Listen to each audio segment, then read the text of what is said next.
Hello, beautiful people. We are here for another Saturday live horror panel. And pray to the horror gods that everything goes smoothly because I'm having tech issues. That is why we are late. But we are here to talk the new movie, The Substance, and all things body horror. So, without further ado, let's just get right into this. I am going to bring out my beautiful panel of great horror content creators. And first up, we have to have our resident blurred K. I know you love horror. Were you here for The Substance? I know you love body horror specifically. No, hell no, I don't. don't you put don't you put that on me, Ricky Bobby. Nikki, another one. See, I thought I wasn't gonna forgive you for making me watch bitch ass, but now here's another time. I will never forgive you for making me watch body horror. Oh, I was so disgusted. And I sat down with my snacks to watch this movie, and I said, "Why did you do that to yourself?" Just lost my whole appetite. Oh, you're gonna lose your appetite within the first 30 seconds of the movie. Correct. And up next, the one that I know we're gonna be out of eye on all things body horror. Tyra from Struggle Reviews TV. Were you here for The Substance? You already know. I told you this 15 minutes I was here. I knew the type of movie we were in. I loved every single thing about this movie. Amazing. Best horror movie I've seen all year. Yeah, I'm like, I didn't want to jump off the ledge, but I'm like, this might be one of the best horrors of the current decade. Like, it's over there. It's definitely over there. And of course, a familiar face on KillerCon, we have Brandon of Our Life in Horror. Brandon, how did you feel as the male in the audience? Were you here for The Substance? Yeah, absolutely. I think it's a great movie. I think it's definitely a contender for best horror film of the year. Mm-hmm. We still have Nosferatu coming out Christmas days, so fingers crossed. But I think this movie is fantastic. It's great. It's wild. Just the kind of the background, what everybody was saying about it before I went to go see it was like, okay, like what am I getting myself into kind of thing. So left the theater very happy. Now, currently for me, I feel like my number 1 and 2 favorite horrors so far this year. My number 1 is Oddity. My number 2 is The Substance. Kay, do you have a favorite number 1 and number 2 of 2024 so far? Well, I know so far it ain't this. The Nutty Professor for white women. I'm not playing with this. But my 1 and 2 so far would be The Oddity and Speak No Evil. And which one? Speak No Evil. Speak No Evil. Mm-hmm. The American version. Because I ain't have to read subtitles to watch this one. Tyra, do you have a favorite 1 and 2 of 2024 when it comes to horror? Girl, we over there together with Oddity and The Substance. I'm still holding out each other. And Platform 2 coming because I'm waiting on that. I love the first Platform, and I'm waiting on Terrifier because I can get with that too. But this is a strong contender for number 1 for me. It was perfect. What about you, Brandon? Do you have a favorite 1 and 2 so far this year? I think this, story-wise, is definitely in a contender for number 1. For personal preference, so far, Abigail is one of my... Abigail, the vampire one. I think it's just so much fun. I have such a blast with that movie. It's so ridiculous. And I love every second of it. So we are going to get into all things The Substance, overall thoughts and first impressions. And I was excited for this movie since I heard about it last year. I was like, body horror and Demi Moore, I'm signing up. And I didn't know if I was crazy. I was like, you know what? I don't think I've seen Demi Moore do anything in like a decade. And when I got into this movie, I'm going to be honest. At the beginning, I was like, oh, hell no, I'm out of here. I don't know if it's just me, if I'm a weirdo, but I can see all the blood guts in the world. I hate watching people eat. Like, it bothers my soul. I hate to hear people eat. I hate to see food going into people's mouths. I have no idea how y'all crazies be watching the mukbangs and stuff like that. I cannot do it. And then the way that everything is so turned up in this movie. So when we open the movie and we're going through things and we have to see Dennis Quaid eating. I was about to cut. I was like, man, I'm out of here. I thought it was so disgusting. Now you got dogs and you can't hear people eating. Oh, you know what? That's where I love to hear dogs eating. I love to watch dogs eating and I love to hear dogs eating. It's only humans that I get sickened by. Like dogs eating is like comforting ASMR to me. I love to hear. I will give my dogs carrots just to hear them crunching on them. Like it makes me so happy. I don't know. But my first impressions of this movie, I mean, I was truly, truly blown away. And one thing that I loved is the movie just keeps topping itself. Like you watch it and you're like, oh shoot, okay, they did that. And it just gets crazier and crazier and crazier. And the reveals as everything goes on.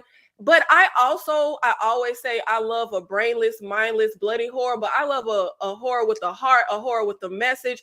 And I love the overarching message and themes in this movie. I think it's so relevant. I think it's important for men, women, old, young. I loved it so much. And I will say when the movie starts, I thought it was an odd choice to cast Demi Moore because she looked good as hell. Like Demi Moore, they have scenes where like she's naked and like the younger, better version is naked. And yeah, you know, stuff is a little more perky on the younger one.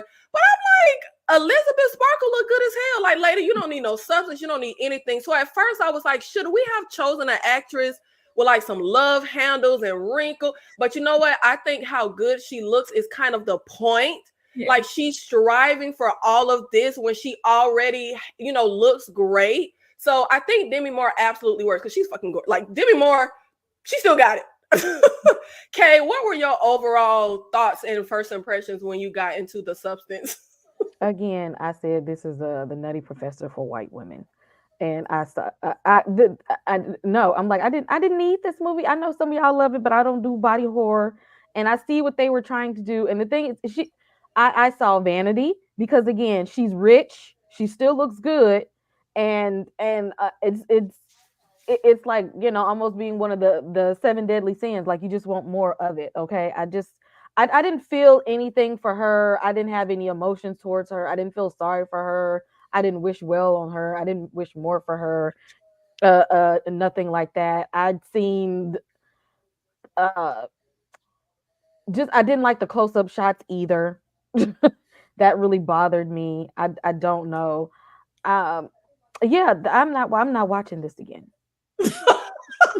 Well, tell us how you really feel, Kay. But it's interesting you say that because I loved the way they shot like Dennis Quaid and stuff like that, because I feel like the feeling it gives you, and I feel like that happens like, oh god, I could get so far deep into like everything that I took away and what I thought this movie meant, but I feel like the way Dennis Quaid's character was framed, the way he was shot, the way he was so close up to the camera, I think it all was so important for it to be done that way. I don't like when Ryan Murphy do that either. I don't need those up close and personal shots of people's faces and whatnot. I don't need that. Now, hold on, don't put Ryan Murphy in this, okay? No. Leave him over there. Because we had a point to why we was doing this, okay? Did we? Tyra, what were your overall thoughts and first impressions? Well, you know, I messaged you. I was like, this is the most 80s-ish I've seen in a long time. I love it. I was like, oh, this is for me. I don't care who likes it. This is for me. This is my type of horror movie. I love the fact that they cast Demi Moore. That was the first draw for me, along with the subject matter, because it's life imitating art. She is, you know, a 60-something old school Hollywood darling, beloved. But once you hit a certain age, whether you look good or not, as Demi Moore does, you're aged out. You're no good. You know, you're used goods. We have no use for you anymore. I thought that was so important. I loved it. Let me get my list. I made a whole paper. I made a whole freaking paper. Like, this movie just encapsulated every single thing I love about the horror genre. First of all, we got practical effects. Let's start there. There were practical effects here in this movie, and I just missed that. I was like, oh my God, who did this? I need to hug them because it just made me smile. There was no point in this movie that I was like, I didn't understand that. Why was that? Like, even, you know, Dennis Quaid hamming it up, being over the top, giving the epitome of your misogynistic, chauvinistic male perspective, like all in his face in the camera. I love that. Like, oh my God.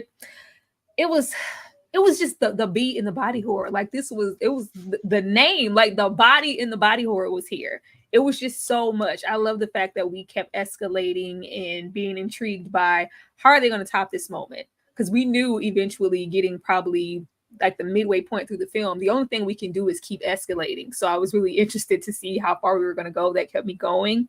It's an original idea. It felt fresh. It is something that we've kind of seen in the vein of, you know, horror, dark comedy or whatever with Vanity or just age or ageism. But it felt fresh. This felt very, very unique, and I was happy to see it. It felt campy. I love the aesthetics of it. It was like hella colorful, but it was also like really minimalistic, and minimalistic in a way where we could still be original but still pay homage to something like The Fly or The Shining. It was a whole lot of The Shining in here, which I love. You know, that's one of my favorite horrors. This was for me. It was outstanding. It was unsettling. And then we got this nudity. You know how I feel about nudity in horror. You know, I appreciate it. But when we can get nudity with a message and have it be for a reason and a purpose, everything here just felt really purposeful, and I thought it was very smart. And I will be watching this repeatedly. This will be in the arsenal to whip out every year or so. It's so interesting you mentioned The Shining, because I'm not the biggest Shining fan. I've only seen it maybe twice in my whole life. But wasn't that carpet in her in Elizabeth? Okay, because I was like, is that the carpet from the Overlook? Like, yes, carpet, like, the red, the bathrooms, everything was very, very Shining coded. And I just like that it had a message. Like even the substance is referring to that substance, but this movie had substance. There was an overall tone and a message. It has something to say. So when we can get body horror in something with a message that has something legitimately to say in a horror film, it's a win-win situation for me. And I agree when you talk about the nudity. I'm on the opposite of you. I hate nudity in horror because it always just feels gratuitous towards women. Like I hate it so much, and it always comes off very like tantalizing for men. Like, why the woman gotta die topless? But I appreciated how the nudity was framed in this movie. For example, we get Elizabeth's completely naked, and we get Sue, the younger, better version, completely naked. And the way it's framed when Elizabeth is looking at herself naked, it's very critical, it's very uncomfortable. And then when we even have the parallels of Elizabeth's workout show versus Sue's workout show and the way it's shot, the way that it comes off is like the older women aren't as tantalizing or sexually, you know, desirable. But when all the men are on set for Sue's show, oh, it's tantalizing and they're salivating. Like, I love that parallel of like, oh, you're the older one and you're no longer desirable, and now here's the younger, better one, and she's tantalizing for us. And even when we get to the end, and what I found so insane when it comes to the nudity and certain themes in the movie, when we have the big New Year's Eve thing, the women are on stage completely got the titties out, ass out. And it's not until monstrous Eliza Sue comes on stage and bursts out that little titty that the lady in the audience covers her child's eyes. I thought that spoke volumes. I'm like, oh, now you need to cover her eyes. Brandon, what were your overall thoughts and first impressions of The Substance?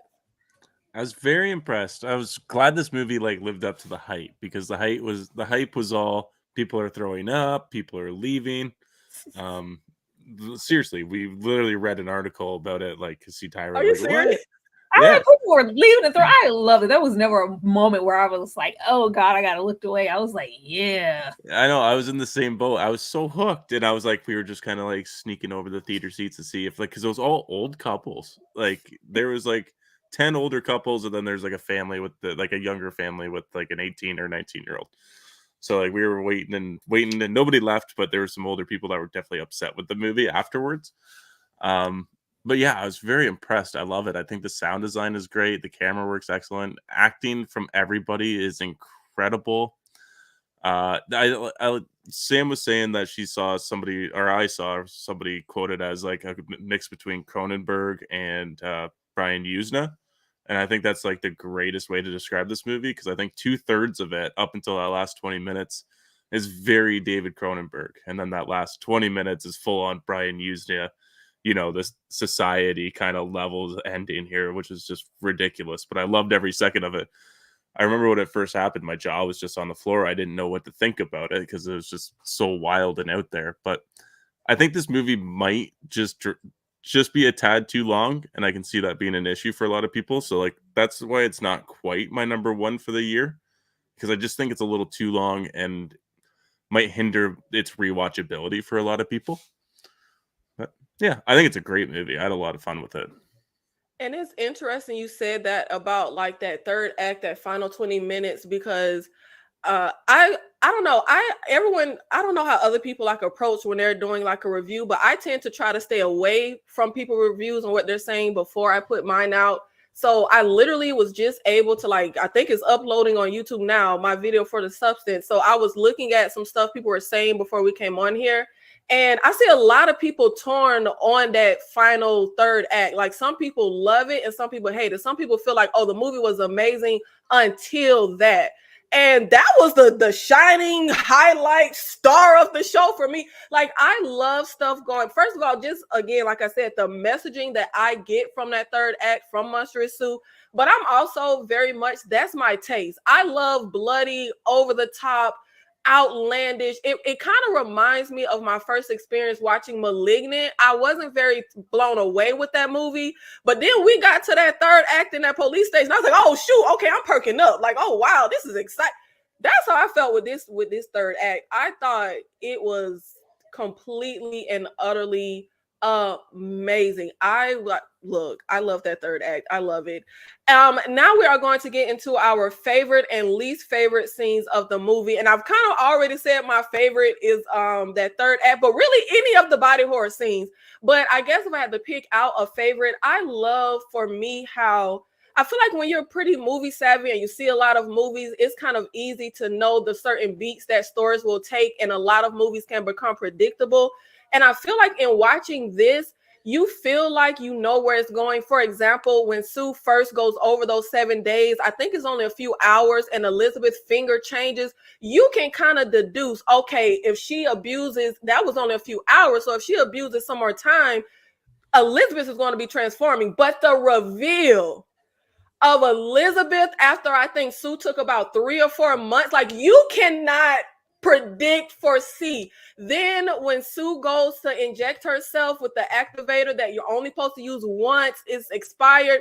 You cannot predict what is about to be birthed out of her. You cannot foresee and predict those things. And I absolutely love that. I would say my least favorite, I'm kind of a bit in line with Brandon. I don't necessarily think the movie is too long, because I think every moment is relevant. But it did drag a bit and get a little lackluster just in my engagement once we get Sue and we're going through her workout class and everything she's doing. I just found myself not quite as engaged. I was way more engaged at the beginning when we were following Elizabeth. So that would only be like my little least favorite, is when she was filming her version of the workout. I get it and I understand what it's saying. I just didn't have as much fun watching that. Tyra, what were your favorite and least favorite scenes of the movie? You're muted, Tyra. I was talking to Banny. Definitely the same with the least, because there wasn't much here that I didn't appreciate or like. Even with the least, there was still some merit as to why it was there. But we definitely didn't need to spend so much time pumping it up with Sue. Like, we got it. It's pumped and we're up. Like, it was very nostalgia in a sense of kind of like those 80s workout, videos, which I loved. I liked spending time with Sue. Even in those moments, it's very like warped, unhinged, Barbie, alternate universe type of vibes. So I can appreciate that. But yeah, we spent a whole lot of time on Sue's ass, and we have stayed at it long. Favorite, it's just definitely just the escalation. It's not quite a scene, but just the progression of, like you said, when it says 3 months, I'm like, what? And it's coming, but you don't know how she's gonna look. I love the aesthetic choice to move her into that dark room. I knew from the moment that it was like, take care of yourself, do well, and you're one. And when we first do the swap and we're just left on that cold, white, hard floor, ass naked, I was like, oh, this is not caring. This is not, I was like, okay, there's no appreciation for the body when we're out of it, and vice versa. this is only gonna like escalate from here. So when we have the 3 months and we're waiting on that reveal, that's one of my favorite scenes. But I want to give something fresh. So it's definitely the showdown, like the standoff when old Demi started moving fast as hell. I was like, where she got this energy from? She was just, hobbling along. Maybe she was moving. Them fighting and just the escalation of that fight and how far Sue was gonna go, because you weren't sure. I'm like, you do know if you take her out, you're taking out yourself, right? Are you gonna actually do that? So when we get that, it was like it was really epic for me. And you know what? It's so funny you say that, because that's when it starts for me, the escalation of really getting over the top to prepare for that third act. Because Sue turned into damn Jackie Chan. She had superhuman strength. She was drop kicking Elizabeth's ass across the. Like, I was like, what the hell? This little toothpick girl is in here like she in the Matrix. Like, it was so insane. Oh my gosh. But yes. Oh my. I feel like I could talk to Tyra for about 5 hours about this movie, because everything you're saying, I just really want to just keep going into. But Brandon, what was your favorite and least favorite scenes or moments of the movie? Well, I think the karate kick scene where like she like flew across the room definitely took me right out of the movie personally for me. Wow, really? It did. I brought it up in our review after the movie, and I was like, why? It felt like everything feels so like almost grounded. Like, I know it's crazy, a wild story, but like, does this girl really have superpowers that she can kick Elizabeth like 3/4 away across the room? I'm like, I don't think so. I'm like, everything was staying real grounded until like that moment. But yeah, that's just personal preference for me. Is my favorite scene is definitely Elizabeth trying to go on the date. It's just so sad and heartbreaking, and every time she thinks she's prettied herself up enough to go out, she just happens to look into the dark closet in the bathroom, and then she's got to rechange her whole look. And it's just incredible acting from Demi Moore, and she doesn't even end up going. And I think that was her last like saving moment to be able to go out and have a life and enjoy what she could have had. But unfortunately, she just beats herself up too much and doesn't think she's good enough to go out on a date, and she just never does it. As for least favorite scene of the movie, I don't really have one. I can definitely like the big controversial one is clearly the last 20 minutes. I myself personally really enjoyed it, but I can see a lot of people not enjoying it. I guess least favorite scene or Dennis Quaid eating food. Sound design on point, but I did not need that much of it. Yeah. Oh my God. And I feel like that the aesthetics, the sound design was so amazing. And I'm like, throughout the movie, I found myself sickened, disturbed, disgusted, happy, excited, feeling for like all the, like, y'all achieved it. Y'all achieved it. One thing that I always love to say is like, that's the beauty of movies. We can all watch the same exact thing and walk away with completely different experiences. So it is so interesting to me to have the op on the panel today. Kay, did you even have a favorite scene or moment in the movie? Or are you just a hater from top to bottom? I had to think real hard to find a favorite scene. But there is one scene that did make me laugh. And it was when she was calling the customer service, which is so Karen part, to complain, and she was just like, I want her to just respect the switch, because she's just not respecting the changeover. And they was like, well, respect it then, and hung up in her face. Like they trying to get her to say like it is, it's you, right? Like, you calling us to complain about you. Like, I don't know what you want us to do about you. Like, if you want to end the whole thing, let's just end it. But I don't know what you want me to come over there and do to help you manage your own self. So I thought that was funny, because she kept calling them. They ain't have no kind of help for her at all. Every time she got on the phone with them people, they were just literally like, I don't know. The rules is the rules. Like, if you don't want to do it no more, just don't do it. So I thought that was hilarious. Least favorite scene, I didn't care anything about the workout scenes. Okay. I didn't care. Like, we spent too much time with them working out, and basically it looked like a BET uncut video every time. Like, they wouldn't even be doing no real exercises. I didn't feel like they could get me into shape with what they was doing. Okay. They were trying to help somebody out with this workout, It didn't give me anything. I'm like, I'm tired of looking at her in the workout videos and the workout scenes.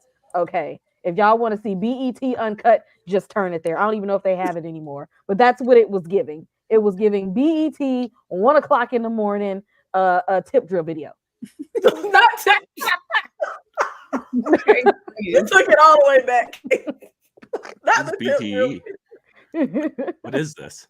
Do I have to look this up? Okay, so let me help you out real quick. Black entertainment television. So you know, the channel BET, right? So back in the day, I don't know how. No, he doesn't, Kay. Okay, so for millennials, okay, so you know, there's a channel called BET where they show black people videos. And so when we were for millennial people, when we were like in high school or whatever, they used to have what was called BET Uncut, where in the daytime they show like, you know, regular music videos like MTV. But then after about 1 o'clock in the morning, they show the X-rated booty shake twerk videos, all the hip hop videos that have ass shaking in it. You couldn't watch those until like after midnight. Yeah. And they call that the BET Uncut, which is probably most people in high school weren't supposed to be up watching those videos that late. But you know, millennials, we was just rogue type people. Oh, we was watching BET so we can see Kaya, my neck, my back. See, we was up. Watching a whole bunch of stuff we weren't supposed to be watching. But yes, BET Uncut was all the extra X-rated strip club videos that they couldn't show during the daytime. And that's when Nelly got in trouble because in one of his videos, he swiped his credit card down the girl behind. The crack of her ass. I'll never forget that. He got so much hot water for that.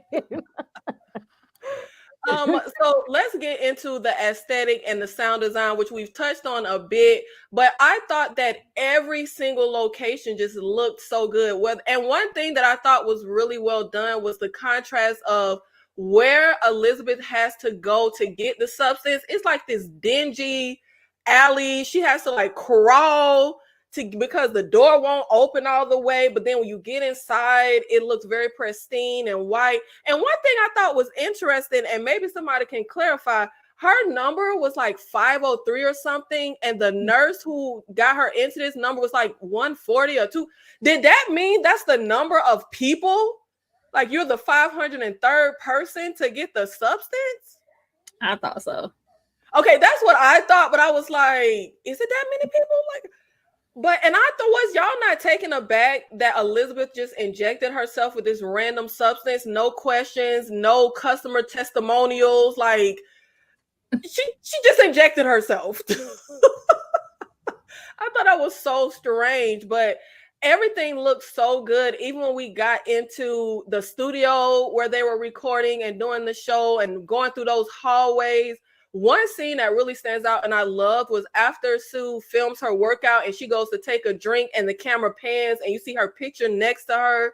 Even how the bathroom looked, the restroom that Dennis Quaid was in, the bathroom we spent a lot of time in Elizabeth's apartment. Everything was just so well done. Of course, we got into the sound design, but even when we go to, I think there are moments where I think we're getting spinal fluid and we're injecting the needle and you hear like the squish and like all of that just felt so amped and so turned up and it was so deliciously disgusting. Tyra, how did you feel about the aesthetics and sound design of the substance? Shout out to the yellow coat. The yellow coat was doing what it needs to do. The yellow coat was its own individual role. Like I like that that the repeat offender of her just escalating and it just getting worse and worse. But regardless of how my body looks, the yellow coat is gonna remain the same. It was good. Everything was good. Like I liked this universe. It had this modern feel, but it also felt very 80s at the same time, especially with the callbacks to different films and genres, and even just like a workout tape. Really? work out on the network. Like that's a very 80s type of thing in the first place.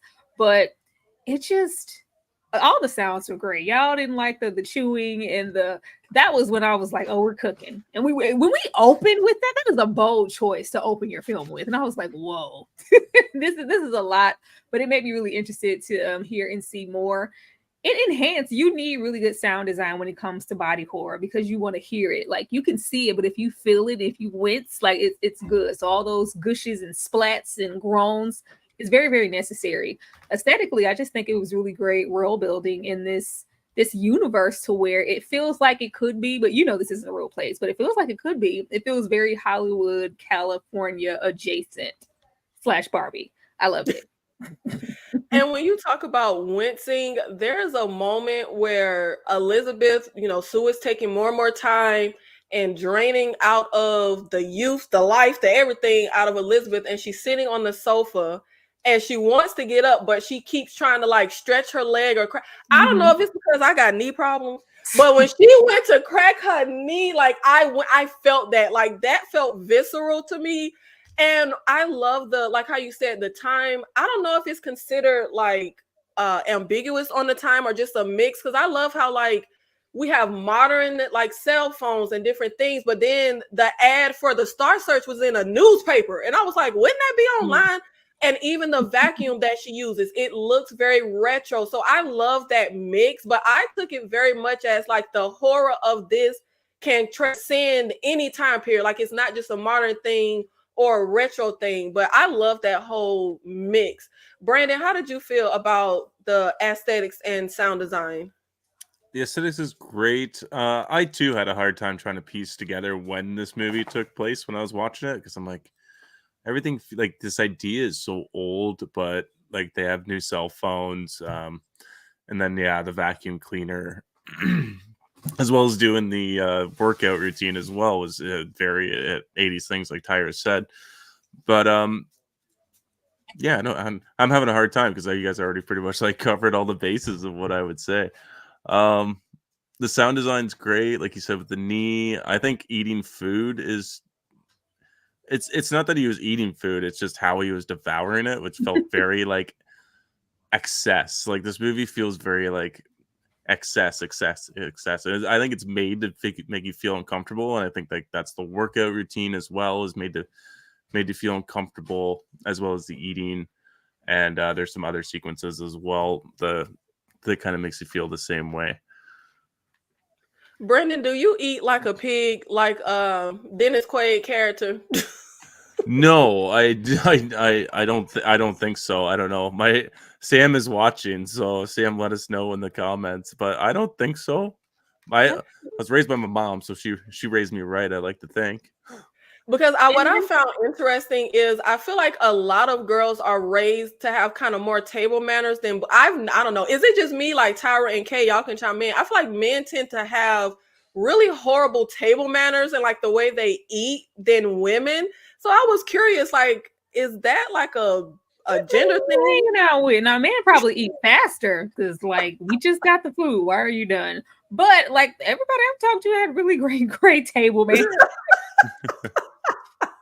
That's why I liked it. Like it was referencing that, like this man is a greedy pig. Look how he's devouring this food. Did what it needs to do for me. Yeah, absolutely. It absolutely spoke to his character. I don't know. I guess that's just the people. Is it just Florida? Is it just maybe that's just the people I was around? Because I feel like I eat like a monster because I just wanted to rebel against everything. When I was a kid, like the girls had to eat very like proper. I was like, no, I'm about to eat like a monster. Kay, what did you think of the substance aesthetically and the sound design? Aesthetically, it was giving Willy Wonka and the Chocolate Factory.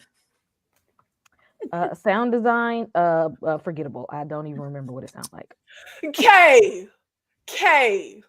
Okay, no, not the score. You mean like I know you remember all them sounds, the squishes and the whooshes and the gashes and the injecting of the needles. You didn't appreciate those sounds? Her hitting the floor when they did the switch, or the green vomit coming out? It didn't stand out to me. It wasn't nothing special. I mean, if it's a body horror, I expect it to sound like weird. So, I mean, there wasn't nothing breakout sounding about it to me to be like, oh, that was amazing. I mean, it's supposed to sound gross. It looked gross. So I guess the sound went right on with the visuals. It looked and sounded very gross. And I thought the score was great. Like when we get into the one thing I love, I can't remember if it's monstrous Elizabeth or if it's the reveal of Elizabeth at the end. But there's a moment where there's one of those reveals and we could see the monster look in the mirror and then look away, And that score that kept coming in every time I looked in the mirror, I thought that stuff was so on point and so good. Kay, you the op. Y'all, we can't listen to Kay. She like the happening. Okay, but the happening have all this nasty body horror, so. Oh my gosh. Shout out to the 55 people here with us in this live. We are all streaming from our channel. So if you are watching on Our Life in Horror, Struggle Reviews TV, Slice of Horror, or my channel, A Night in Horror, thank you so much for being here. Make sure you hit like on the video. Make sure you share the video. Stay active in the chat. And as well, as always, our last segment will be our viewer's choice. So if you have a question, topic, or anything you would like to pose for the panel, you can send your super chat and we will get to it in our viewer's choice segment. What's your pleasure? What's your pleasure, Mr. Cotton?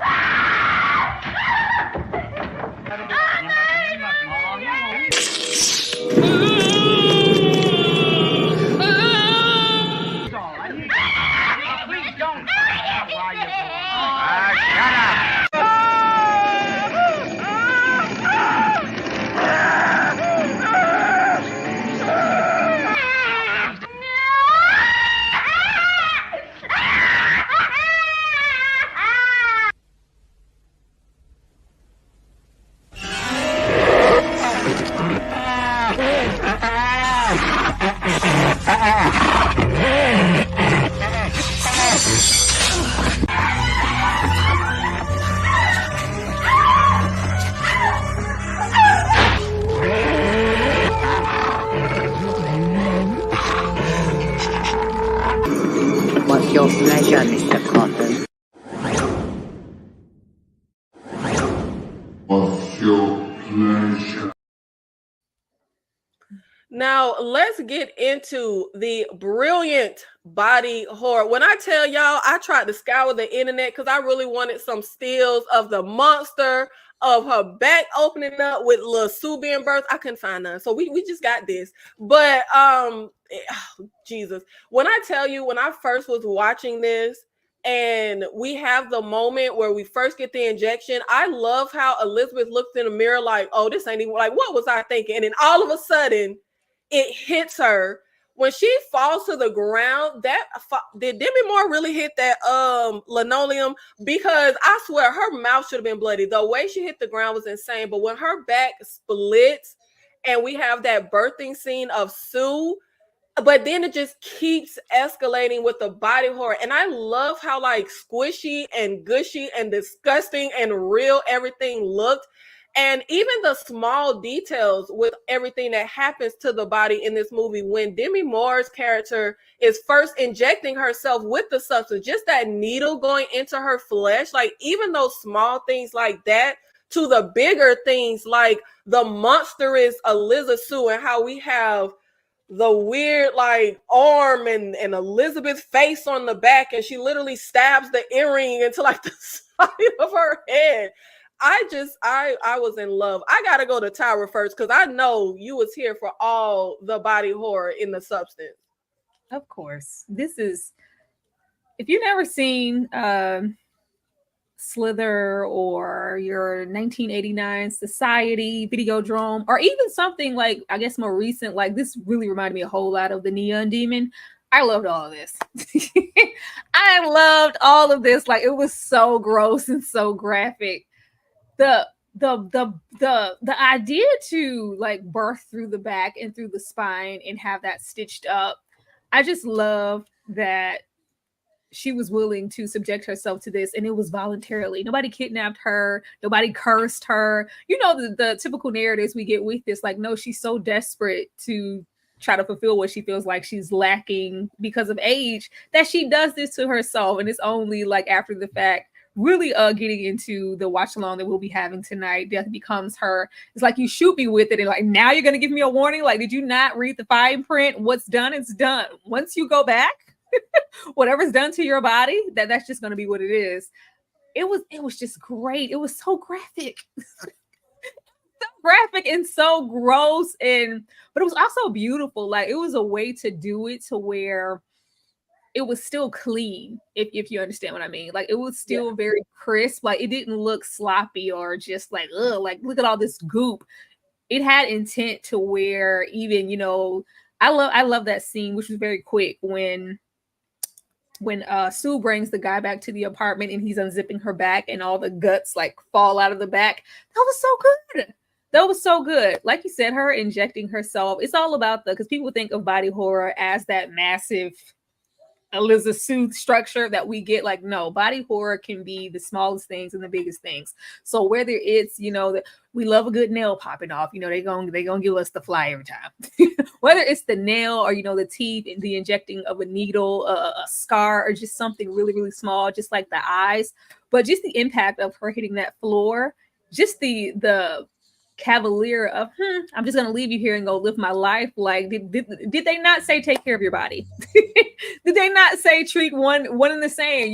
We're together. So the fact that right off the bat we didn't make an effort to do that, I was like, oh, this is about to get messy, and I'm about to enjoy every single moment of it.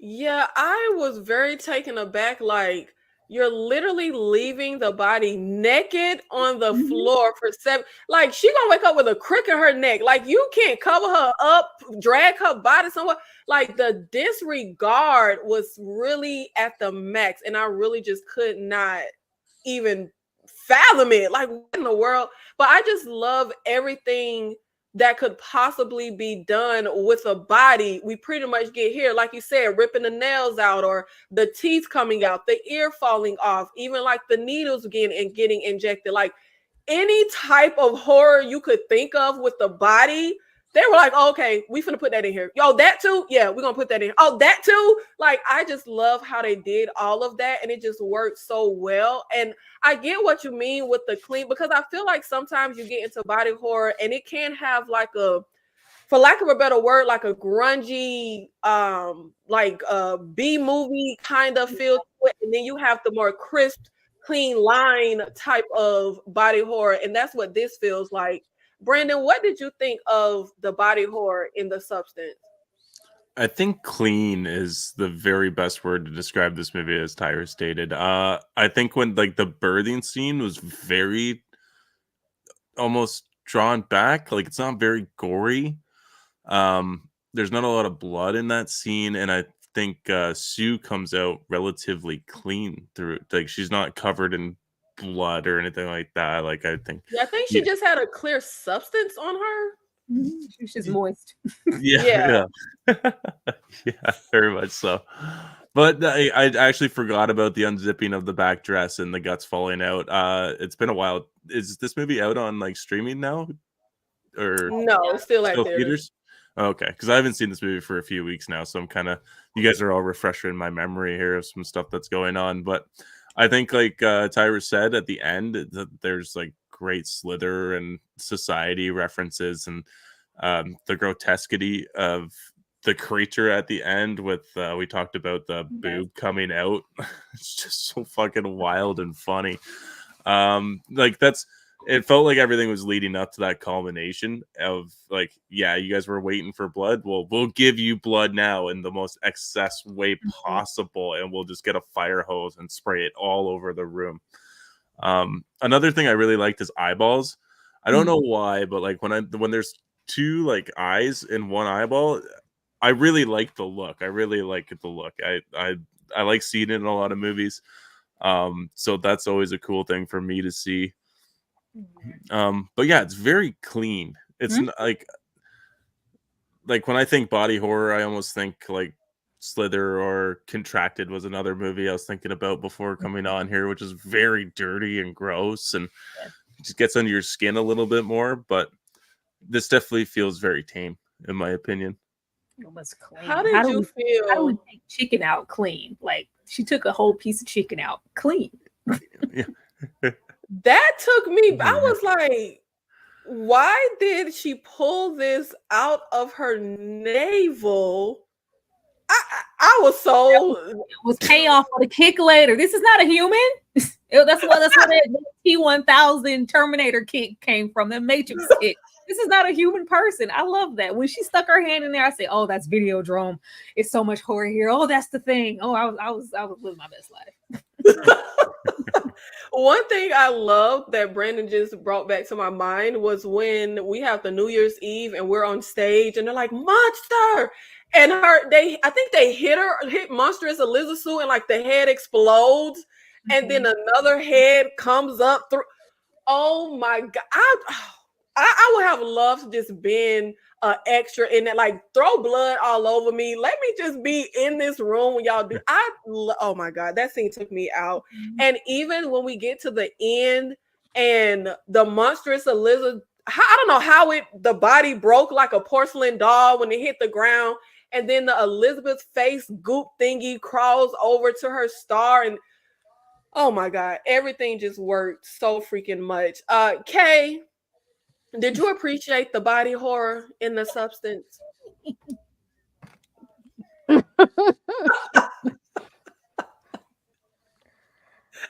I will say, what disgusted you the most with the body horror? that after that 3 months, and now this actually made me laugh too a little bit. That 3 months where she went back to go look at her original stuff, and she was laying there looking like Gabriel from Malignant. And I did that did make me laugh just just a little bit. I mean, but I guess for people who are actually a fan of the genre of body horror, I can see how you would actually really really like this and really really appreciate this movie. So I think it was done, and it did give 80s.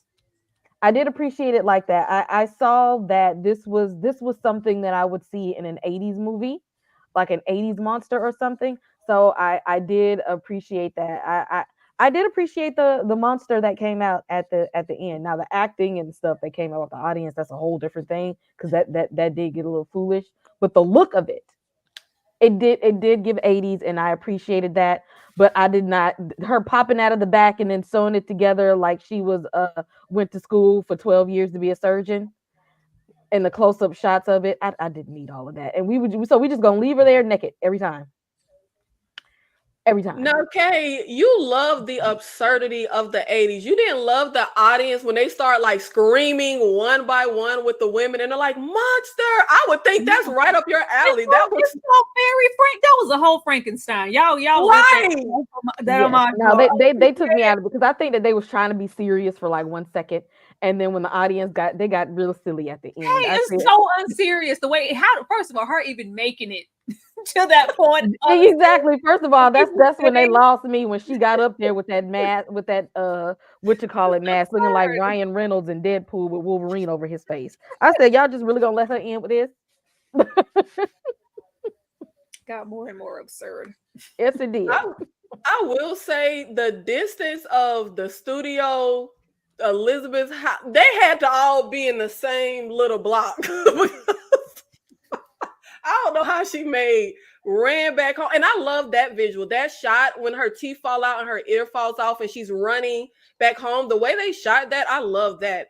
There is no she, you are one. That is the reoccurring theme in the substance. So when it comes to Elizabeth and Sue, now the initial thought that I had when I first watched this, when Sue is birthed and she looks in the mirror and she's looking at herself, I was thinking, was I the only person who saw that Bruce Willis movie? Oh Lord, what was that Bruce Willis movie where they were in these like robotic bodies and you just sat in the room for like your whole life?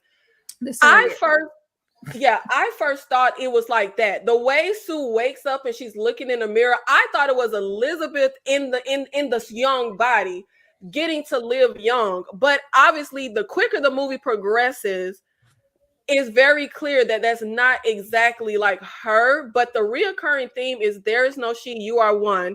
And they would both act really surprised when they would wake up and see what the other one has done. I took it as kind of your drunk or intoxicated self versus your sober self. Like if you're drunk or intoxicated and you do really outlandish things and you wake up the next day and it's like someone else did it. So I took it as Sue represented for that side of Elizabeth that likes to soak up that validation. she had the fame, she had the youth, she had the show, and now she's lost it, and she gets to live it out again as Sue. Kay, what do you think Sue represented in Elizabeth when it comes to both of them being one? Sue was like Buddy Love compared to Professor Clump. Okay, that was this is my finer self. This is the one everybody likes. This is the popular one. This is the one that's gonna get me all the good things, and that represents all the vanity within you.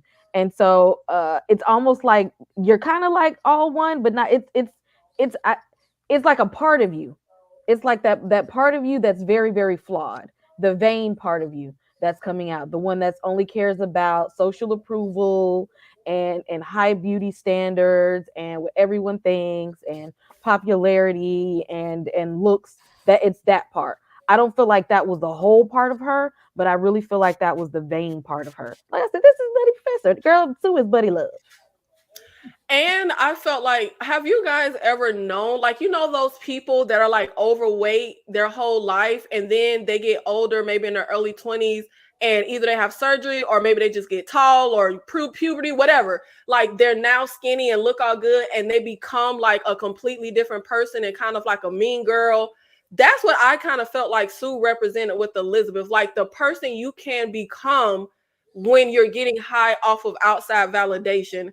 Brandon, what do you think Sue represented in Elizabeth?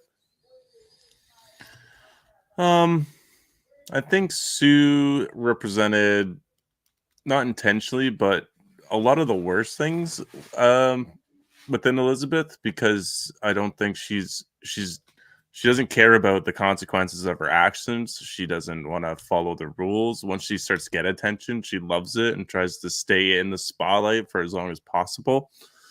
You guys already discussed a lot of the vanity going on in the movie. Yeah, I think she's like totally irresponsible, and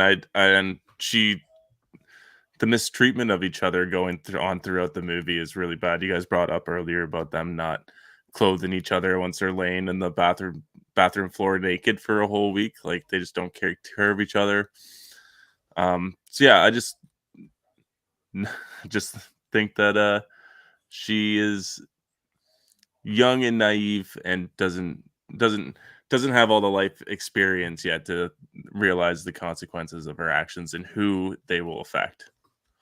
And that's what I thought was interesting with the Sue versus Elizabeth, because I think about, I can't remember what I was watching. It was something on TLC, and it was like these three older sisters and a younger sister. And the older sister looked younger than the younger sisters, and the younger sisters had Botox and a lot of work done. And I think about the correlation in the movie of how Sue is acting when it comes to this substance, this drug, when she's just, being very flippant, taking out all of that spinal fluid, going, like you said, going over, not respecting the 7 days. And I think about the kind of youthful ignorance and naivete when it comes to like all of these beauty products. Like I remember there was like a 10-year-old girl with like a whole beauty regimen. And it's like, we don't even, when we're young versus when we're older, kind of don't really think fully into a lot of things that we're doing to our bodies to attain a certain thing. Because Elizabeth in this whole experiment wasn't the one abusing things and going over it. I feel like it was all on Sue's side. She was the one kind of wrecking the balance and abusing everything. Tyra, what do you think Sue represented in Elizabeth? I mean, not so much a representation. Like Sue is a younger Elizabeth. Sue didn't do anything that younger Elizabeth wouldn't have done. I felt like it was just her kind of holding the mirror up, with age and a career and, the workout tape business or whatever was going on. I'm like, she got a star on okay, that's cool for workout tapes. But whatever her career was, I think in the prime of Elizabeth Sparkle's life, she was Sue. This is why we would allow her to push her to the beast that she became, because this is Sue was not doing anything in real time that Elizabeth wouldn't have done at her age. The excess, not giving a damn about who we have. If an opportunity is presented itself to me for stardom or to do everything that I wanted to accomplish as an actress, as a whatever, I don't give a damn who I have to step on to get there. That is very much so Elizabeth. Now, she didn't get as many opportunities for whatever reason as Sue did. So now it's like that I finally got them. It's like me getting them. But no, you're not. You're dying. You're dying slowly in this apartment, not doing anything. But she it's just so much of her not knowing her worth as a woman or as a person at all, just due to age, or just how she's just kind of aged out and how she's been treated. So she only sees worth and value in that. But that's just where she sees her best self. I didn't think Sue was acting, selfishly or on her own accord. They kept reiterating, like, you guys you're one. You're one. Like, what Kay say? What respect it then. Do what you're supposed to do. You're not respecting yourself. She's not acting on any of her, original ideas or feelings. She's acting as you would. So if you suppress whatever is making Sue act that way, she'll probably act different. She never did. So Sue, acted accordingly. I'm gonna drain you dry until whenever, because I got stuff to do. I'm supposed to be switching and let you. What do you have to do? Who are you? Like, she has mentally built up this wall for who Sue is versus who she is because of how she's been treated in the industry. It's told her that she's aged out and she's worthless, and she's internalized it. So Sue feels that way too. You're worthless, girl. Get in that dark. Let me hide you, matter of fact. I don't need you laying here on the floor. I might have some company coming over. I don't need your old ass stretched out here. Let me put you behind these walls in the dark, and I'll bring you out when I need you. Just like the industry does. You're washed. I'm not. Like, I love that. I didn't think Sue was doing anything that Elizabeth wouldn't have done if she was Sue's actual age. And I thought it was interesting that as many times as Elizabeth would call the line, like as many times as we kept having to hear, there is no she, you are one. It's like for some reason there was a disconnect. It was never really sinking in. And I thought it was interesting what you just said with how, this is just how Elizabeth was in her prime. Because when Sue gets the New Year's Eve thing and she goes for that 3 months, when we see her taking the spinal fluid, she's like telling Elizabeth, you know what it is when opportunity knocks. Like, you get it. Like, so that was very much like they keep trying to bring home for you that y'all are one, but for some reason it's just not. Sparkle was vain and selfish and greedy all on her own in her, younger age. She's just not that anymore because now she's older. One moment that I really loved in the film is the way that Elizabeth even gets into this substance. Is there is a male nurse after she has this car crash when she's looking at her billboard get taken down, and he's the one that gets her into this. And at the top, the very start of her body starting to transform because Sue is starting to like abuse the time, she runs into an elderly man in a coffee shop, and it come to find out he's the young man who was the nurse, and he says a line to her that I really loved. It's hard to remember you deserve to exist. And the way she kept, like, when we have her date with Fred that I can't remember, I think Brandon spoke on earlier, like, she keeps comparing herself to the younger, better version of herself. And I love just how this movie explores, like, I feel like when you think of horror, and even when you think of psychological horror, I feel like I've just never seen the exploration of the horror of beauty standards like done this way. It's kind of like how Tyra said earlier, like we have Death Becomes Her in these other movies, but the way it's done here, it really does feel like just a breath of fresh air into the horror genre. I just really love that, just the way. And it was always so sad and depressing to me when Elizabeth would be looking at herself in the mirror like that. We got the Fred character, the you knew me in 10th grade, like who runs up to Elizabeth before she starts the substance and he writes his name on a piece of paper that falls in some wingworm infested puddle water and hands it to Elizabeth. And as she's getting into more with the substance and this battle of her versus Sue, she decides to call up Fred and go out for this date. And this is when we have that moment that I thought was so heartbreaking, when she's getting ready for the date, but she stops when she sees, I think it was either a picture or a billboard of Sue, and she goes back to the mirror. We're getting shots of the clock to see the time passing, and eventually she does not go on the date. And I wanted to talk about what the Fred date represented for Elizabeth. What I found interesting is, for me personally, I don't think there is a good guy character in the movie. I think Fred is supposed to maybe come off as one of the good guys, but I feel like he was in the same boat as Dennis Quaid's character. The very first thing that Fred says to her is a comment about her looks. And I feel like Elizabeth didn't reach out to Fred because she liked him, because it was more so the validation that he gave her when it comes to her looks. That's what I feel like that date with Fred represented for Elizabeth. Kay, what do you think the Fred date represented for Elizabeth? More of her vanity. I don't know what they wanted us to do here, trying to get us to. I feel like they wanted us to like her, is what they did. They wanted us to feel something for her. They wanted us to connect with her. I think they wanted us to have some empathy for Elizabeth. I think they wanted us to see her win. They wanted us to see her win. They wanted us to see her actually come to a realization that she's okay. She doesn't need Sue. You're fine just the way that you are. But it didn't help. I still didn't connect to her. Like, I still didn't. Oh my God, Kay. They tried though with Fred. They're like, see, you got a whole life to live, and they still didn't care.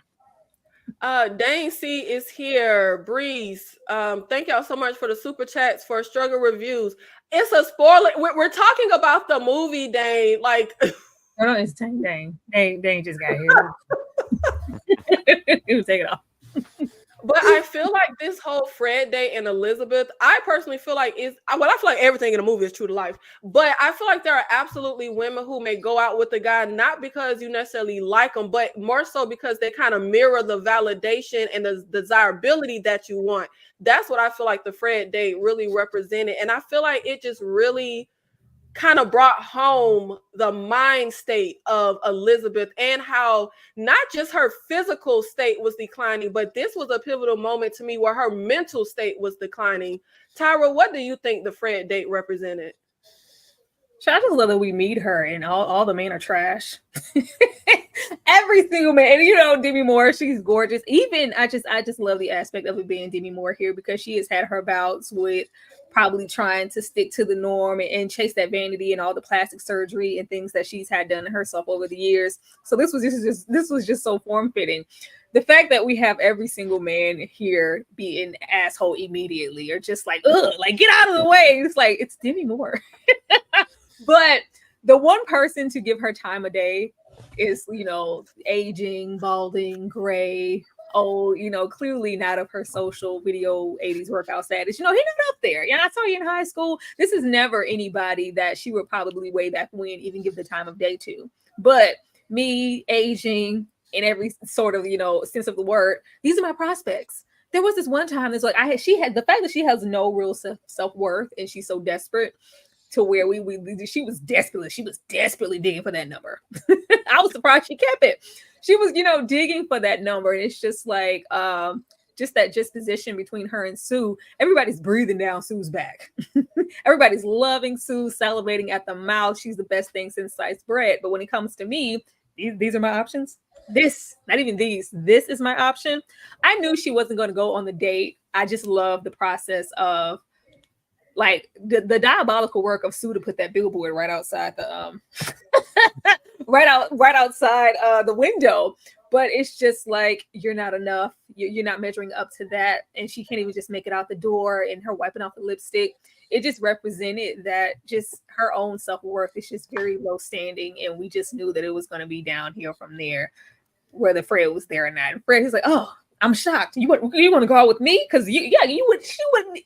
Sue is Elizabeth. Sue wouldn't touch Fred with a 10-foot pole. But now Elizabeth, in the state that she's in, like, oh, he's available. He's an option. And that's what I think is interesting. Is I feel like that's why I feel like this movie is relevant. Like, men, women. I think it appeals to all demographics, because I feel like there aren't just beauty standards and ageism on one side. Like, it's kind of like you said, like, Fred is just a regular middle-aged guy. Like he doesn't have any of the standards that Elizabeth in her industry and a woman of her status would be used to. Like Sue is used to a certain, you see the little punk look. I swear he's just a little punk little jerk that Sue picked up. But look at him on the physicality standpoint. So I feel like that was very, I like how they put Fred in there. But I remember walking away from the movie like, were they trying to frame Fred as like the good guy of the movie? Because I didn't get that. I was like, no, because all he cared about was the same. Oh, you still look beautiful. Like how is the first thing out of your mouth something about how she looks physically? That does not equate to like a good guy character to me. Brandon, what do you think the Fred date represented? Do you think there's like a beauty standard and ageism on the male side as well? Like with men being older and like more attractive to women, like I mean anything. I mean, do you feel like men have to have the muscles and be young, or does Fred look like somebody a woman like Sue or Elizabeth would go out with? Man, you just get comments like, "Oh, you look so distinguished." You don't ever get you old and aged out. Well, that's just it. And I was talking to Sam about that earlier too. With men, older men seem to attract younger women because they're all like, oh, they got their shit figured out. They're a man, they're not a boy, you know? And then as women seem to get older, maybe they do go for the younger boys, you know, just for more energy and youthfulism, you know? But yeah, with Fred, I think it was just her about desperate for some kind of a connection, willing to take whatever she can get. And that's kind of what she boils herself down to is, oh yeah, I've got to have that piece of paper fucking somewhere in that trash can. So she digs through it frantically. And whenever she tries to leave the house, she is just surrounded by Sue. That billboard is right outside. And then as soon as she goes in the bathroom, guess who's there? Sue's body for the rest of the week. She can never escape this younger, more perfect self that she's created. So therefore her self-worth is just down the toilet, essentially. Absolutely. And then the finger. Sorry, don't forget about the finger in that scene, the old nasty finger. They kept highlighting the finger, even when the neighbor is trying to X Sue out, and we have to keep highlighting the finger that's doing the little peephole. They were highlighting that finger. I love that finger because I was like, if that happens after a few hours, what's gonna happen when she starts sucking up more time? And boy, did we see what happened when she started sucking up more time. But I thought the Fred date was just so interesting, and I feel like I've never been the girl to date older men. Disgust me. Like I you feel like you're not. It feels like you're my dad. Like I always have only dated my literal age, never younger, never older. But Kay, what do you think? They have worms.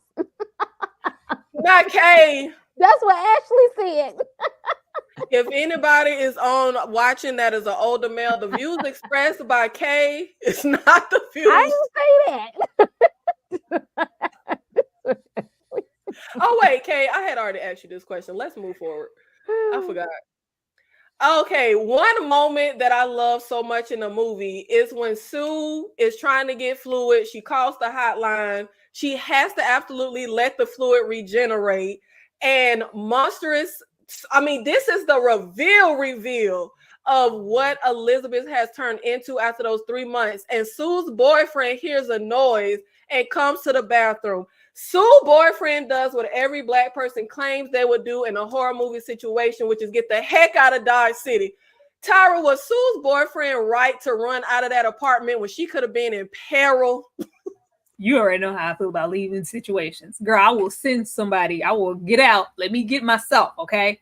I'm going to get out. When I get to where I'm going, I will call the people to come check on you. That's not who went in there. This Hobbit, Snow White, evil queen voice hovering over the door. Get out of here. I was like, oh, that's not you. I'm not even going to try to open the door or break it down to figure out what.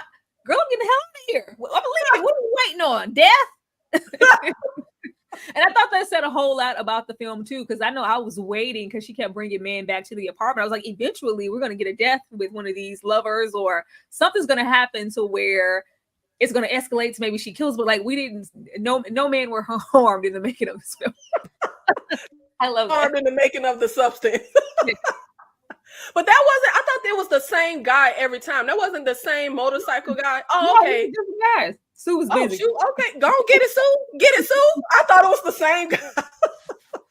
Now, Brandon, if that was Sam and you went to knock on the bathroom door and you heard that monster, are you running? Yeah, I'm skipping down for sure.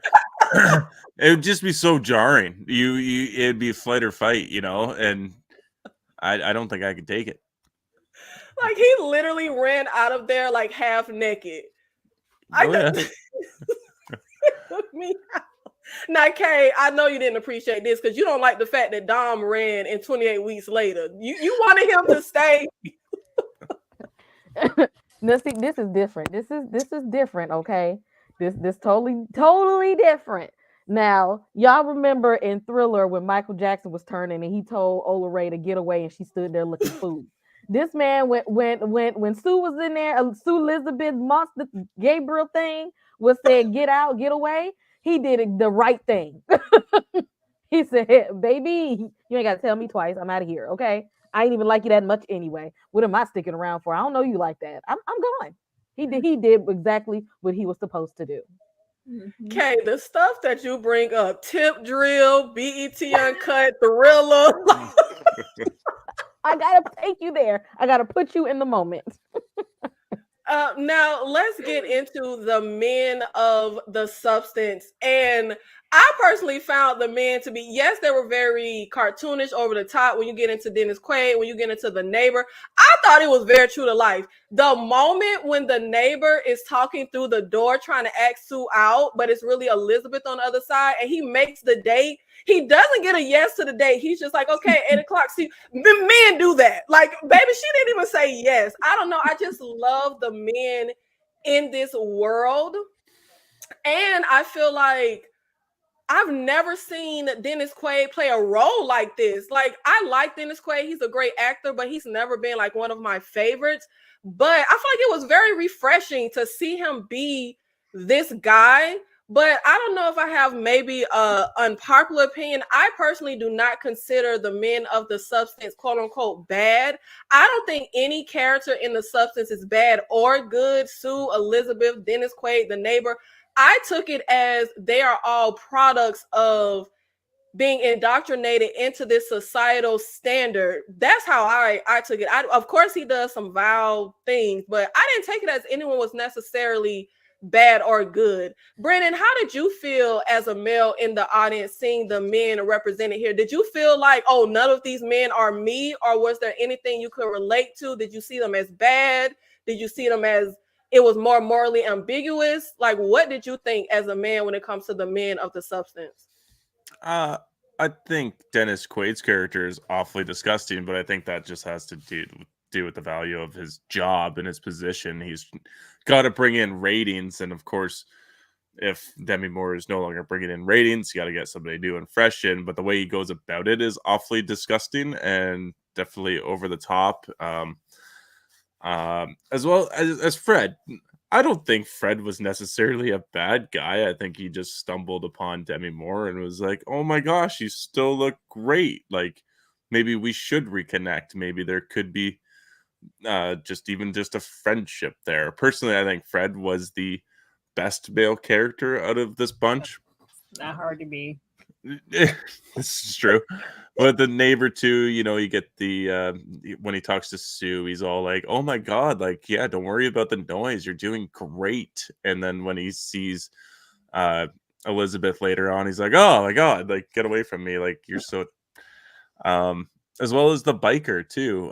Sue sleeps with the biker, and then when the biker almost hits Elizabeth later on in the movie, he's just like, get out of the way, like, move, like, you're just in my way. So I think most of the men in this movie are incredibly terrible. One scene I definitely do like is actually the one picture there when Dennis Quaid's with all the old men, and they all just like prance down the hallway after that scene, and I just laughed. I don't know why, but I really thought that was funny, that they're all so gleeful as they were prancing down the hallway to see the show with all the naked ladies. I love how it feels. You're just being so nice on the men. Like, like, oh, Fred wasn't that bad. Oh, they weren't that bad. But what did you think of Dennis Quaid and the moment where before they traipse down the hallway, when he's like, "Pretty girls always smile"? Because I found it really interesting in you and Sam's video when she's like, "Brandon, you're one of those guys. You told me to smile the other day. What?" What? And I was like, "Oh my God, is Brandon one of those men telling women to smile?" I've lost all respect. Like, I knew this was coming up. I knew I knew I'd been targeted for this episode for a specific reason. And it's not that I'm like, Sam, you're so beautiful, you should smile. It's like, I just want to make you happy. If you're upset, I just want to try my best to get you in a good mood and we can get vibing again. But if you really need space that badly, I'll give you space. But like, if I have the opportunity to make you smile and change your day around, that's what I would like to do. It's not like Sam said she didn't want to smile. She said, "I don't want to smile in the middle of the stove." Trust me, I get that too. I get told just sometimes it takes a little longer. I just like to make people. That's like the bane of my existence. I absolutely hate for people to tell me to smile. Like, I hate that so much. And I also feel like just because I'm not smiling, I mean I'm in a bad mood. I don't want to smile. But I just thought that was so funny when she called you out in the middle of the video. I loved it. Tyra, what did you think of the men of the substance? Well, I love Dennis Quaid. He was like hamming it up. This looks like such a fun role, and they're the main reason outside of that pink aesthetic that I was comparing this to like a Barbie world. Like Will Ferrell's character and his little henchmen and just how useless they were. It was very reminiscent of this. I love this scene when he's like, "Pretty girls smile," and he's just standing there. It's like I'm from a long line of old, great, dusty gatekeepers, and we all have the same expectations of women. But that aspect of, pretty girls smile because you should be smiling. Aren't you beautiful? What do you have to be, sad about? This is the expectation for you to be, pretty, prancing, and happy all the time. Like, ooh, it's titties going down the hallway. Like, get y'all happy asses somewhere and sit down. But yeah, I haven't seen Dennis Quaid this amped up since like Jerry Lee Lewis's Great Balls of Fire. Tyra. That's the first thing that came to my mind when I saw he was acting, because that's the most over the top that I've ever seen him in a role. So it kind of reminded me of that. But the men of the substance are awful. Even when we're getting into Fred wouldn't have stopped if she wasn't, still beautiful. If he wasn't still, encapsulated by her beauty. It wasn't just like, "Oh, friend, like let's catch up. We knew each other when." Like, no, you're still gorgeous. You're still kind of out of my league. Will you give me a chance? I'm Fred. Here's my number. Fred, I might have been nice to Fred if he would have rewrote that number down, but you let it waddle in that pissy water and gave it to her in her hand. Absolutely not. Absolutely not. But the men are just awful. And we're just getting into those societal standards and the way that these men can still all be in power and prosper and be the gatekeepers. And I got this new hot girl. They all old as hell, old, balding, distinguished men. Yet and still, the women here, on the other hand, they have to be vibrant, fresh, young, and beautiful, and happy and smiling. Yeah, the double standard was real, and it was campy, and it was over the top, and I appreciated it, all of it. And that's what I really loved about that scene with Dennis Quaid and all the shareholders. It's, again, true to life. Like, the absurdity of Dennis Quaid, the way he was talking about Elizabeth on that phone call, like to be young and like as if you're any of the things that you're demanding of the women to be. Like, the absurdity of that is so interesting to me. And then when it comes, I didn't see any difference between Fred and the neighbor. When the neighbor comes banging on the door with all that noise and suddenly changes his tune because a gorgeous woman answers the door, I feel like Fred and the neighbor was exactly the same. It was more so about Elizabeth's physical and how she looked. I loved when she was that damn hobbit and she's a hunchback and he's like, so she's like, get the hell out of here. He's like, oh God. I love that scene too. I think she said F off or something. Oh, I was just like, oh God, that's not Sue. Yes, get in there. Sue never gave you any promises, sir. Like, like I know you want me. I'm desirable. Like, get out of here. Ew. And what was that cringy line he said? "I have a big hammer. Or if you need any." Oh God, yo, men, please don't talk like that. Kay, was there anything you appreciated about the men of the substance and their portrayal and Dennis Quaid's character? They were very, very overly exaggerated for male patriarchy, and I think maybe that was the point. But it was definitely like in your face. We want you to know we represent male patriarchy, and it's the fact that she was trying to live up to the male patriarchy standards. Like you can clearly see it's an exaggerated form of male patriarchy, but at the same time, it's like she almost didn't mind it because she wants to keep perpetuating the same standard instead of doing something to abolish it. She's like, why not let me play up into the standards that they set before me in the first place? And it just bothered me that she wanted to live up to their own ridiculous standards, and the fact that she didn't even really have to. She didn't have to. Was I the only person who did not find the men exaggerated? Like I felt like they were played very true to life. When the neighbor is talking through the wall about Show's Pump It Up Show, and he walks into his apartment singing the pump, I swear I know men like that. Like I've known men. I didn't think the men were played up.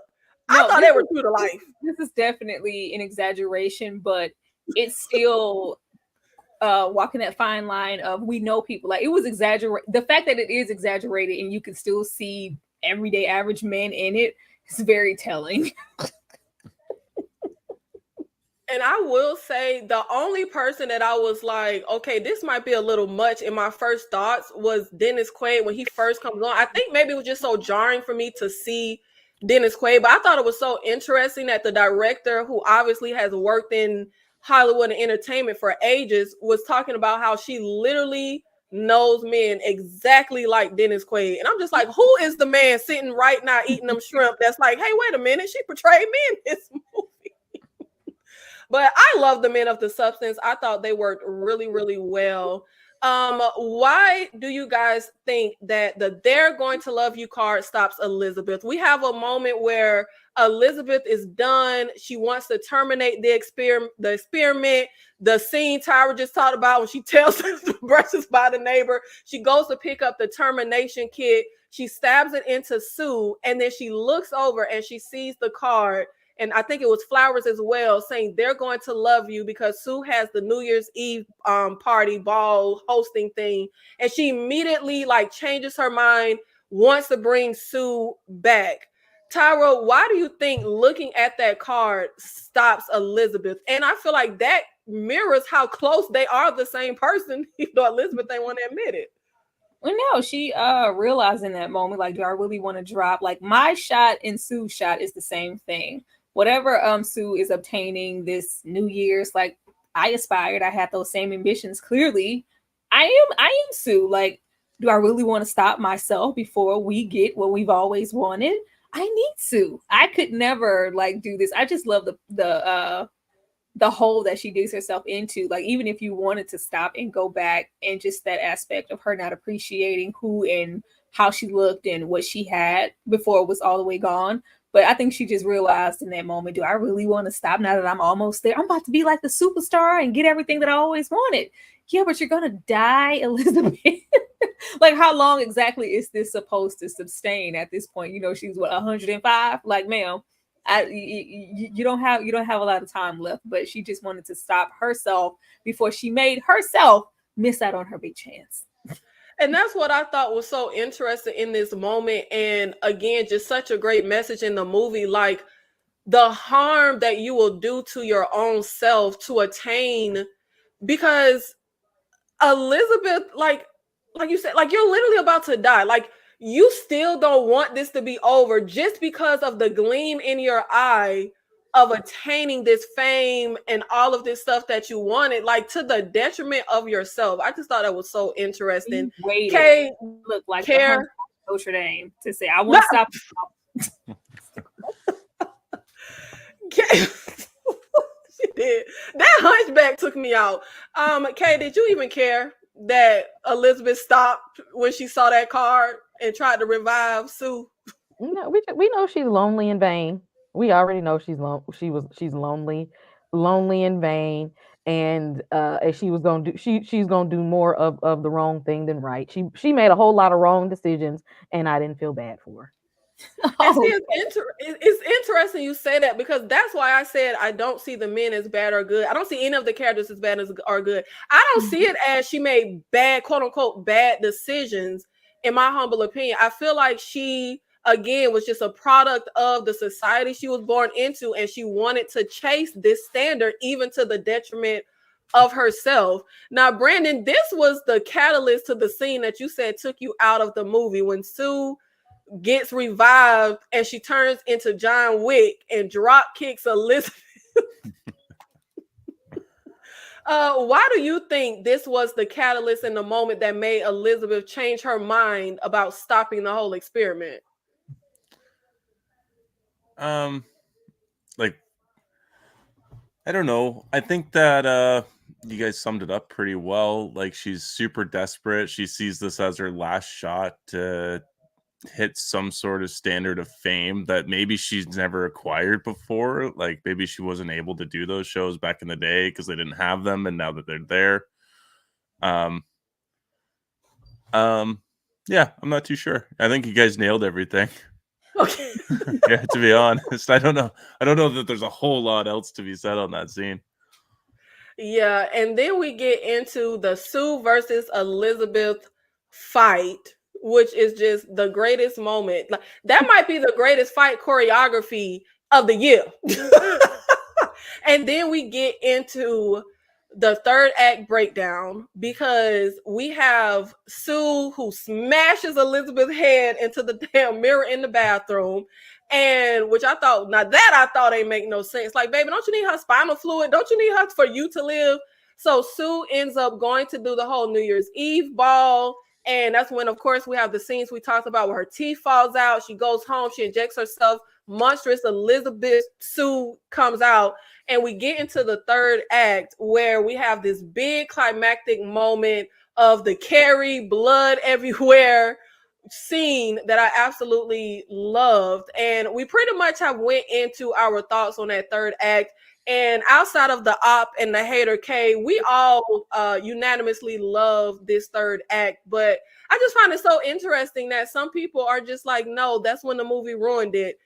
Tyra, did Elizabeth need the substance?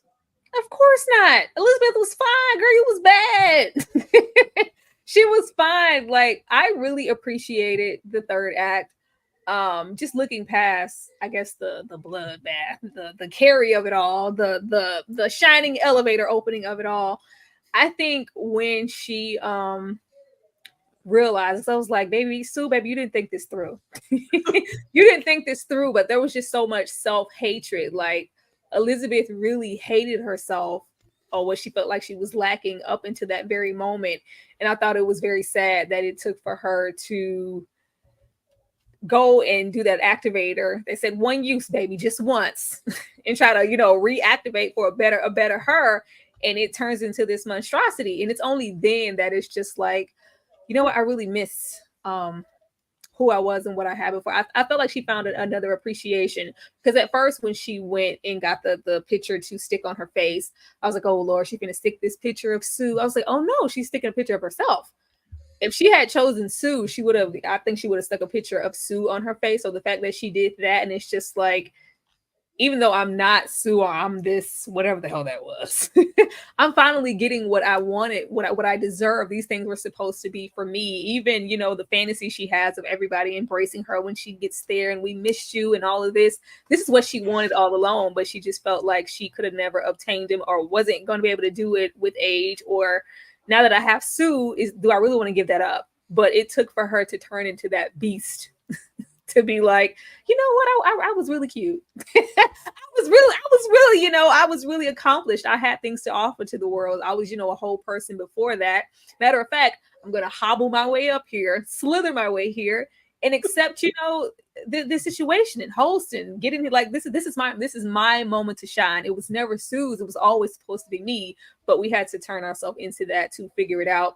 And I love the third act, because it just felt like no matter what it was, because just her creating that, it was almost a sense of not just her, but just society, the men, the standards, the patriarchy. You guys created this beast. And when we create it, we destroy it. Nobody said, oh no, like what's going on? Like my beast, get it, like get it. Oh my God, chill, like get that out of here. This is not what we want. We want, the beauty. We want Sue. And these same men that she was trying to impress in this industry that she was supposed to be a part of, desperate to be a part of, they destroyed her and knocked her head off. Like the beast is gonna eat you. You're trying to feed it, and it destroyed you in the end. And she like pretty much bursts and melts down into nothing. So I felt like that was the significance of her pretty much melting on that street, but still kind of clinging to that star. I'm not Sue, I'm Elizabeth, and that should have been enough for me, and it wasn't all the way up into this last very moment. I thought it was pretty brilliant and gross. And that's exactly how I read that scene as well, Tyra. Like, this is the monster you guys have created. And I actually thought it was kind of sad when the monster kept being like, it's me, like it's Sue. Like I thought that was kind of sad. It's me in this body. Shrek, it's me. It's Fiona. What did you do with the princess? You ate the princess. Now, my birthday is in a few weeks. I'm damn near 40, might as well say. And I personally, this is just me, because I was just always a rebellious child. I don't feel any like pressure. Like, I think women get better as we get older. Everything gets better as you get older. You get like just in general, you're more comfortable, you're more everything. And I wouldn't take the substance. I'd rather just age. Just let me age. I'll be happy. You can let my titties sag. You can give me wrinkles. You can give me gray hair. Like I don't know about the gray hair, but outside of the gray hair, like I'm cool. Like I feel like I don't really feel a societal pressure. I don't wear makeup. I look like a boy most days. I'm just not gonna work that hard for male validation. That's just me. I wish I was one of them perfectly done up women. I wouldn't take the substance. Kay, do you feel like a societal pressure when it comes to beauty standards? Would you take the substance and get the birth out of your back, the younger, better version of Kay Blah? Don't nobody even believe I'm the age that I am now. So, well, why do I need to take something to look younger? I'm tired of showing people my ID. Ain't nobody got time for that. I don't know. Maybe Elizabeth thought that she needed it because she was vain. If you don't stop, just stop narrowing it down to she's just vain, Kay. It's more than that. That is her being man. She had a good job. She had a Hollywood star.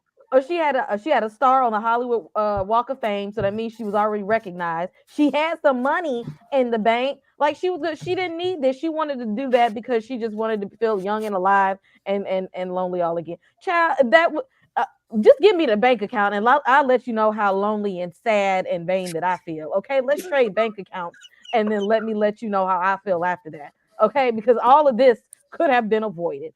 Actually, go home and talk to the therapist, but no, instead you want to inject yourself.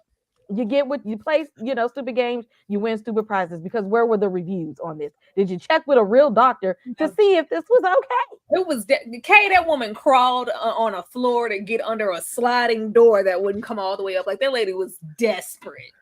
Okay, ain't that kind of desperation in that life if you ain't hungry? Okay, until I'm starving, I don't know that type of desperation. No, okay. I love all the red flags and herons she got, like all of that just for you to get the substance, the ominous, the privacy of it. When she saw the state of that old man and realized that that's what it was, like if you look like this, I didn't know. At first I was like, oh, is this a surrogate moment? Is he elderly and he's living his life vicariously through this younger version of him? So I was like, no, how old were you when you decided to try the substance to where you got in this condition? So the fact that she saw all of these things and she kept persisting, it just showed just how desperate she was. And vain. We'll put all the other sins on there, Kay. That was, greed and just pride and all. Yeah, that's why I said at the beginning, 7 deadly sins. She was living all of them, living them. You know what, Kay? You sound like somebody, mama. I can't with Kay. Brandon, are you in your 20s or your 30s or your 40s or your 50s? Which? I'm going to be 31 in December. Do you feel a pressure of getting older? Would you take the substance like that nurse? I mean, my body already feels like it's 50 because I work a very like manual labor job. So like if I could trade that out every other week, might not be such a bad idea. Put that boy to work for a little bit. Um, but no, I probably wouldn't. I wouldn't do it. I did not think Elizabeth needed to do it either. I think Elizabeth could have done whatever she wanted to do. Mm. She yeah, her stardom may have faded, but that doesn't mean you can't do a revival like she has just done with her own career now. Demi Moore, I mean, because I was never a huge Demi Moore fan.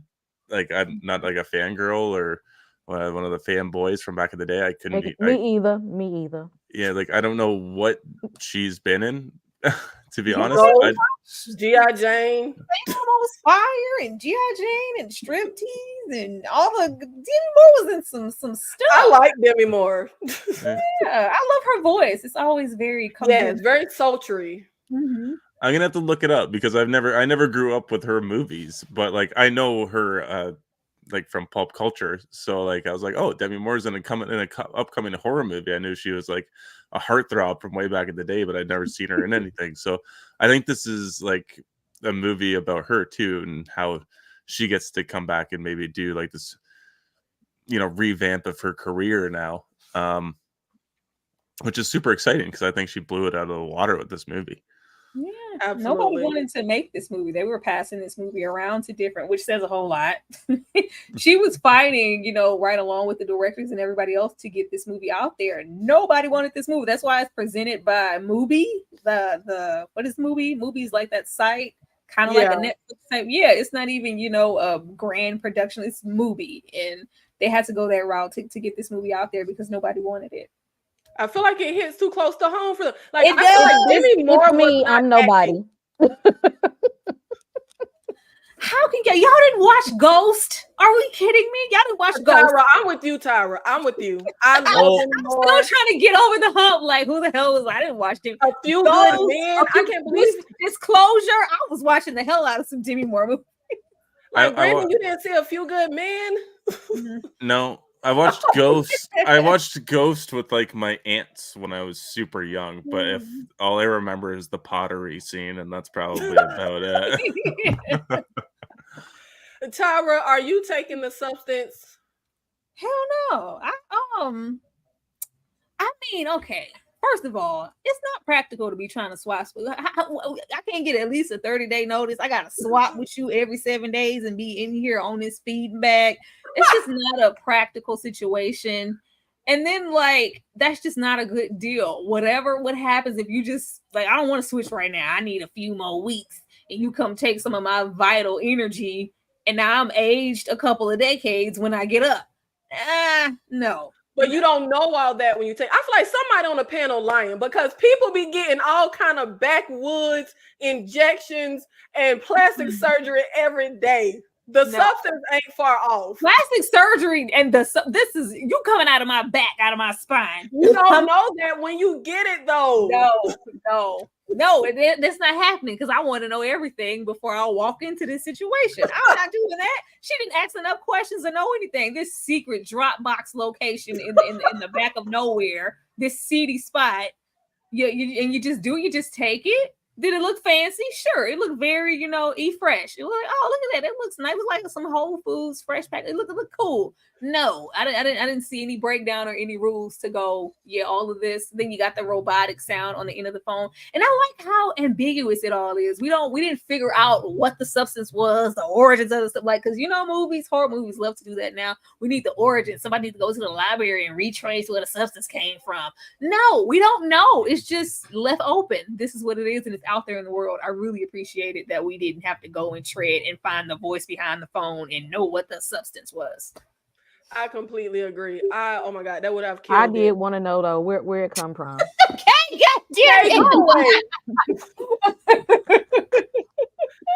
But wrapping up, of course, we have the monster of fame, the monster of beauty, the horror of it all.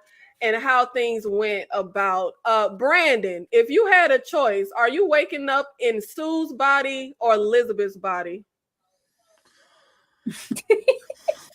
I don't know. I'm gonna go with Elizabeth because at that point you're retired. You're just out living, just enjoying your best self. Like if I was like kind of what Kay said, you got all that money, like you can just go do whatever you want. You can travel, you write a book, do a biopic on yourself. You can do so many things. Sam, And tell me the real answer. Is Brandon waking up in the young perky titty body, or like I feel like he lying to us? He ain't waking up as Elizabeth. Brandon, how does body horror rank for you in horror subgenres? Is it one of your favorites or one of your least favorites? I love body horror movies. I think they're extremely effective. It's just one of the subgenres that's always crawled under my skin. Watching The Fly as a kid.